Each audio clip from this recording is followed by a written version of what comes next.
प्रिय मित्रों, जय श्री कृष्ण। मैं हूं आचार्य डॉक्टर विष्णु कुमार मिश्रा। काल निर्णय पर आपका बहुत बहुत स्वागत करता हूं। आज मैं आपसे चर्चा करूंगा गुरु और राहु की युति भाग 4 को लेकर के। हमने इसके पहले पिछले 3 एपिसोड पर गुरु और राहु के युति के संदर्भ में कुछ चर्चाएं की। आज हम इस खास एपिसोड पर ज्योतिष पर रुचि रखने वाले ज्योतिष पिपासुओं के लिए कुछ विशिष्ट महत्वपूर्ण विचार रखने जा रहा हूं, जो बिल्कुल पूरी तरह से शोधपरक और शास्त्रीय होंगे। पिछले 3 एपिसोडों को देखने के लिए आप डिस्क्रिप्शन से उसका लिंक प्राप्त कर सकते हैं। आइए मैं सीधा विषय क्रम में प्रवेश करूं। उससे पहले आपसे आग्रह, अगर आपने अभी तक हमारे इस चैनल को सब्सक्राइब नहीं किया है तो प्लीज चैनल को सब्सक्राइब करें, साथ ही नोटिफिकेशन बेल को भी प्रेस कर लें।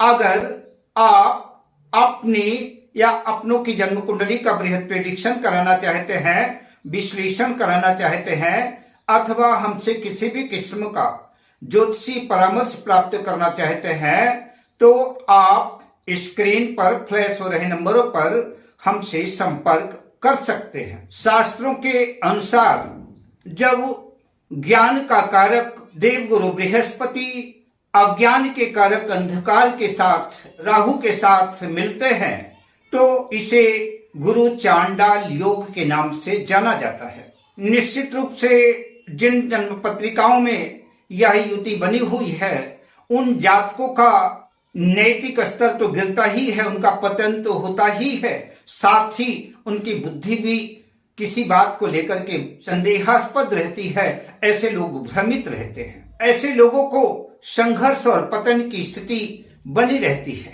सफलता भी मिली तो उसमें भी विवादित रहते हैं, विवाद का कोई ना कोई कारण बन जाता है। इस युति के संदर्भ में शास्त्रों में कहा गया है, गुरौ तमसा युक्ते मति भ्रंशः प्रजायते धर्म मार्गाच्युतो भूत्वा नीच मार्गे रतः सदा। गुरु की शुचिता, पवित्रता, सात्विकता में जब तमोगुणी राहु की अपवित्रता सम्मिलित हो जाती है तो ऐसा जातक धर्म मार्ग से पतित, चित, पाखंडी हो जाता है। ऐसा जातक धर्म को न मानने वाला और गुरु और राहु के बलाबल के अनुसार नीच कर्म में रत हो जाता है। अच्छे बुरे गुरु चांडाल योग के संदर्भ में चर्चा करने से पहले ग्रहों की डिग्री, ग्रहों के अंश को भी समझना जरूरी है। किस भाव में, किस राशि में, किस लग्न में और किस नक्षत्र में यह युति बनी हुई है। गुरु राहु की युति में गुरु राहु को नियंत्रित करेगा या फिर राहु गुरु को निगल जाएगा। यदि जन्म पत्रिका में गुरु और राहु के डिग्री में 0 अंश से लेकर के 5 अंश तक के बीच का अंतर है तो यह पूर्ण चांडाल योग माना जाएगा। यहाँ पर ऐसी कंडीशन में निश्चित रूप से राहु गुरु की सात्विकता पर दाग लगा देगा, गुरु की सात्विकता का हरण कर लेगा, गुरु के ज्ञान को दबा देगा और ऐसा जातक कई महत्वपूर्ण निर्णयों में भ्रमित हो जाएगा। ऐसे वक्त पर जब उसको निर्णय की सख्त आवश्यकता है, ज्ञान की सख्त आवश्यकता है, ऐसी कंडीशन में खासतौर से भ्रमित होगा। अगर गुरु और राहु के युति की मध्यम युति की चर्चा करें तो अगर जन्म पत्रिका में 5 अंश से 15 अंश के बीच का अंतर है तो ऐसा जातक अपने आप को नियंत्रित करेगा, धर्म के मार्ग का चयन करेगा। तो ऐसा जातक अगर धर्म के पथ पर जाता है तो निश्चित रूप से उत्थान होगा। लेकिन अगर उसने विवेक का सहारा न लिया, गुरु की बाह न पकड़ी और राहु के अज्ञान की तरफ चला गया तो निश्चित रूप से उसका पतन होने में भी कोई नहीं रोक सकता। फिर ऐसे जातकों का झुकाव अनैतिकता की तरफ हो जाएगा। अगर गुरु और राहु के अंशात्मक डिग्री में 15 अंश से अधिक का अंतर है तो गुरु चांडाल योग का दोष नाम मात्र का रह जाएगा। इसे हम गुरु चांडाल दोष नहीं कह सकते, इसे भावगत युति का दर्जा दे सकते हैं। यदि यह युति कर्क राशि, धनु राशि, मीन राशि में है, गुरु दिग्बली है, पुनर्वसु, विशाखा, पूर्वा, भाद्रपद नक्षत्र में है, ऐसा राहु गुरु के अनुशासन में रहेगा, गुरु के मार्गदर्शन को फॉलो करेगा। ऐसा जातक दार्शनिक स्वभाव का होगा। ऐसा जातक शोध, अनुसंधान, रिसर्च के क्षेत्र में कामयाब होगा। किसी भी विषय वस्तु को लेकर के प्रकांड विद्वान हो सकता है, जिसकी वजह से संभव है कि उसकी कीर्ति विश्व स्तर तक फैल जाए। अगर गुरु राहु की युति मकर राशि में है, मिथुन राशि में है, शत्रु राशि में है, आद्रा, स्वाति, शतभिषा नक्षत्र में है, ऐसी कंडीशन में राहु लगाम विहीन घोड़े की तरह काम करेगा। ऐसी स्थिति में गुरु असहाय हो जाता है, बंधक हो जाता है। ऐसे जातक में छल, कपट, धोखा देने की प्रवृत्ति और नास्तिकता का बोलबाला रहता है। किसी भी जन्म पत्रिका में गुरु 28 से 30 अंश तक या कि 0 से 2 अंश तक है तो ऐसी स्थिति में गुरु मृत प्राय है। गुरु यदि बाल अवस्था या मृत अवस्था में है तब भी वह राहु का मुकाबला नहीं कर पाएगा। जन्म कुंडली में लग्न और लग्नेश अपनी उच्च राशि या स्वराशि या मित्र राशि में है, बलवान स्थिति में है, तो ऐसी स्थिति में जातक की इच्छा शक्ति मजबूत होगी, गुरु और राहु का दुष्प्रभाव कम होगा। जातक अपनी गलतियों से सीखकर राहु की ऊर्जा को अपनी सफलता के लिए कन्वर्ट करना सीख जाएगा। राहु का प्रयोग सफलता और श्रेष्ठता के लिए करना शुरू कर देगा। यदि लग्नेश कमजोर है, अस्त है, शत्रु राशि में है, नीच राशि में है, त्रिक भाव में है, तो फिर ऐसा जातक बिल्कुल सरलता से, सहजता से गलत संगति की तरफ आकृष्ट हो जाएगा। ऐसा जातक भ्रमित रहेगा, अनैतिकता का शिकार हो जाएगा। ऐसे जातक की सेहत में भी उतार चढ़ाव बना रहेगा।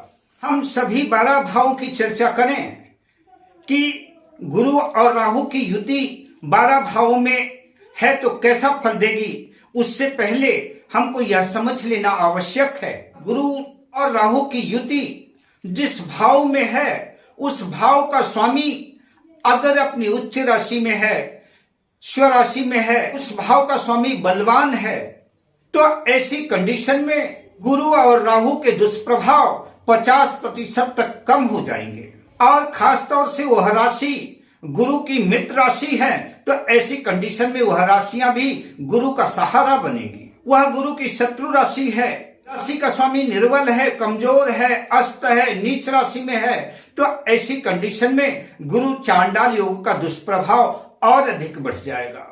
कुंडली विश्लेषण करते वक्त, फलादेश करते वक्त इन बातों का ध्यान देना आवश्यक है। शुक्र यद्यपि दैत्य गुरु है और देवगुरु बृहस्पति देवगुरु है, लेकिन गुरु और राहु की युति में अगर शुक्र की दृष्टि है, शुक्र एक नैसर्गिक शुभ ग्रह है, इस युति पर अगर शुक्र की या कि शुक्ल पक्ष के चंद्रमा की दृष्टि है तो भी दुष्प्रभाव कम हो जाएगा।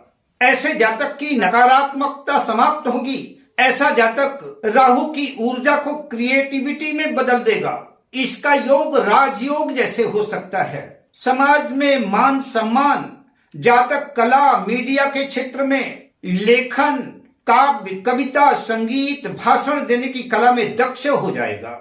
गुरु और राहु की युति केंद्र त्रिकोण में हो और उसमें शुक्र की दृष्टि हो तो ऐसा जातक डिप्लोमेसी, कूटनीति में माहिर होगा।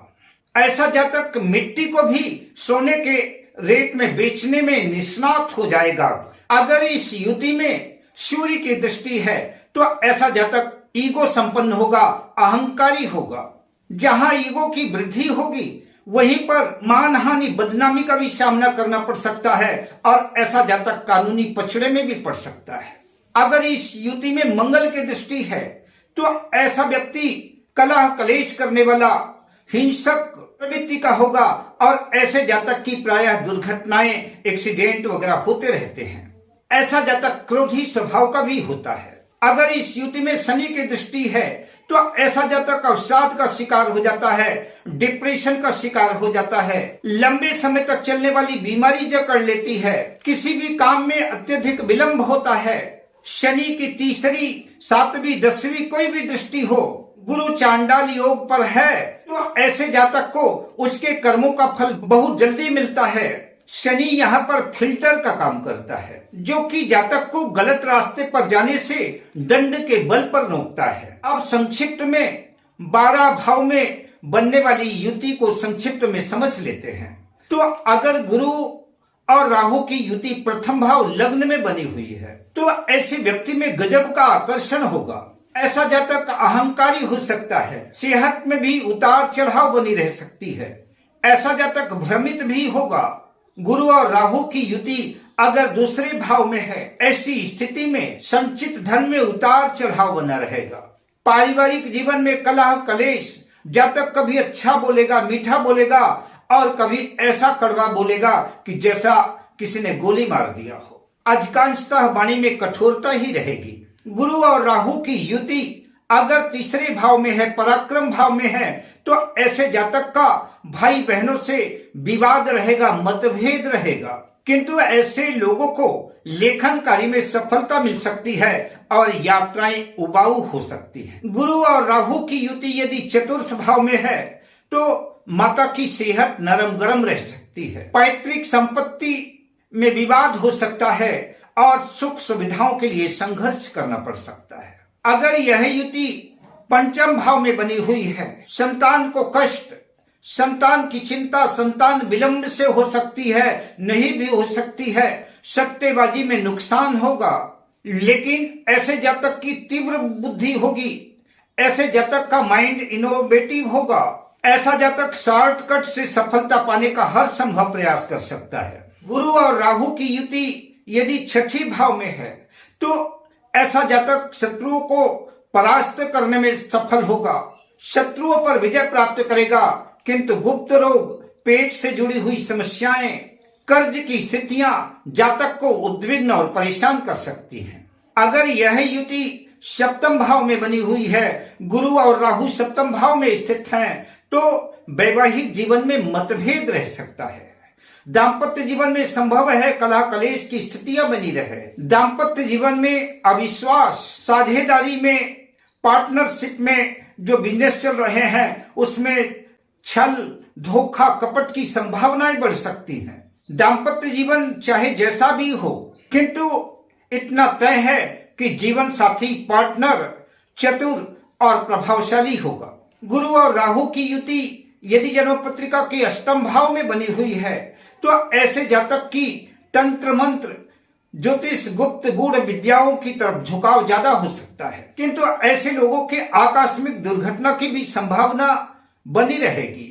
ऐसे लोगों को अनैतिकता से दूरी बनानी होगी। अगर किसी भी जन्म पत्रिका में गुरु और राहु की युति अगर नवम भाग्य भाव में बनी हुई है तो ऐसे जातक को, ऐसे व्यक्ति को धर्म के प्रति संदिग्धता रहेगी, धर्म को लेकर के ऐसा जातक भ्रमित रहेगा, पिता से वैचारिक मतभेद रहेगा और विदेश यात्राएं ऐसे जातक की हो सकती हैं। ऐसे लोगों को भाग्य का साथ मिल सकता है, किंतु गुरुओं के अपमान से बचना चाहिए, बड़े बूढ़े बुजुर्गों का सम्मान करना चाहिए। अगर किसी जन्म पत्रिका में दसम भाव में गुरु और राहु की युति बनी हुई है तो ऐसे लोगों के करियर में बदलाव होता है। मान सम्मान, पद प्रतिष्ठा, नेक नामी और बदनामी दोनों साथ साथ चलती हैं, किंतु ऐसे लोगों का प्रशासन में दबदबा बना रहता है। अगर एकादश लाभ भाव में गुरु और राहु की युति है तो ऐसे जातकों का बड़े और प्रभावशाली लोगों से संपर्क बना रहेगा, अनैतिक रास्तों से भी धन लाभ की संभावना बनेगी। ऐसे लोगों के आय के अनेक स्रोत हो सकते हैं, किंतु ऐसे लोगों को जीवन में उत्थान के पथ पर जाने के लिए अनैतिकता से दूरी बनाना आवश्यक होगा। अगर 12वें भाव में गुरु और राहु की युति है तो ऐसे जातकों का अत्यधिक खर्च, अनिद्रा, बेचैनी, ऐसा जातक प्रायः कानूनी उलझनों में ही उलझा रहता है, किंतु ऐसे जातकों का झुकाव मोक्ष की तरफ जरूर होता है। आइए कुछ महत्वपूर्ण उपायों की भी चर्चा कर लेते हैं। अगर कुंडली में गुरु चांडाल दोष बना हुआ है तो गुरु की एक माला प्रतिदिन प्रातःकाल स्नान आदि से निवृत्त होकर के ओम ब्रिंग बृहस्पति नमः इस मंत्र की माला का जाप करना चाहिए। राहु की वस्तुओं का दान काला तिल, काला उड़द, काला कपूड़ा आदि का दान करना चाहिए और शनिवार को कच्चे कोयले को बहते हुए जल में प्रवाहित करना चाहिए। ऐसे में राहु का दुष्प्रभाव कम होगा। भगवान शिव की उपासना, अर्चना, पूजा, महामृत्युंजय मंत्र का जाप दुष्प्रभाव को कम करेगा। पक्षियों में सप्तधान्य 7 प्रकार के अनाज पक्षियों को खिलाएं, इससे राहु की नकारात्मकता समाप्त होगी। बुद्ध पूर्णिमा या अमावस्या को बहते हुए जल में कच्चा कोयला प्रवाहित करें, सफाई कर्मचारियों की मदद करें, हनुमान जी की सेवा अर्चना, हनुमान चालीसा सुंदर कांड का पाठ निश्चित रूप से आपको गुरु चांडाल दोष से मुक्ति दिलाएगा। गुरु कवच, बृहस्पति कवच का पाठ निश्चित रूप से राहु के दुष्प्रभाव को, बिल्कुल नकारात्मकता को समाप्त कर देगा। इसलिए यथासंभव बृहस्पति कवच का पाठ करना चाहिए। यदि राहु के कारण अचानक से परेशानी हो रही हो तो भागवत में वर्णित गजेंद्र मोक्ष का पाठ करने से भी परेशानियों से निजात मिलेगी। किसी योग्य ज्योतिषी को अपनी जन्म पत्रिका दिखा करके गुरु के रत्न पुखराज को ज्योतिषी के परामर्श पर धारण करना चाहिए। अगर वीडियो आपको अच्छा लगा हो, शोधपरक लगा हो, तो वीडियो को लाइक करें, शेयर करें, सब्सक्राइब करें। अब मैं आपसे लेता हूं विदा, मिलता हूं अगली वीडियो में शुभ कामनाओं के साथ। जय श्री कृष्ण।